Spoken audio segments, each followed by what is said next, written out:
Chia seeds తినటానికి చాలా సులభంగా ఉంటుంది. సబ్జా గింజల్లాగానే వీటిని కూడా అన్ని తీసుకుని తినటానికి ఒక గంటన్నర ముందు నీళ్ళల్లో వేస్తే నాని ఉబ్బి చాలా మెత్తగా సాఫ్ట్గా ఉంటాయి. వీటిని ఫ్రూట్స్ మీద కానీ సాలడ్స్ మీద కానీ స్ప్రౌట్స్తో కానీ డ్రై నట్స్తో కానీ తింటే ఎంతో మంచిది. మరి చియా సీడ్స్ తింటే మనకు ఏది బెస్ట్గా నెంబర్ 1గా దొరుకుతుందంటే ఒమేగా 3 ఫ్యాటీ యాసిడ్.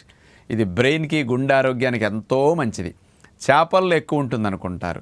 100 గ్రాముల చేపల్లో తీసుకుంటే 200-300 మిల్లీగ్రాములే ఒమేగా ఫ్యాట్ ఉంటుంది. అదే 100 గ్రాముల చియా సీడ్స్ తీసుకుంటే 18 గ్రాములు చియా సీడ్స్లో ఒమేగా ఫ్యాట్ ఉందన్నమాట. అందుకని గుండె ఆరోగ్యంగా ఉండాలి అంటే, రక్తంలో గుడ్ కొలెస్ట్రాల్ బాగా పెరగాలంటే చియా సీడ్స్ని రోజు 2-3 స్పూన్లు అట్లా నానపెట్టుకుని తింటే తేలిగ్గా డైజెషన్ అవుతుంది, హాయిగా ఉంటుంది. కాబట్టి చియా సీడ్స్ తినండి.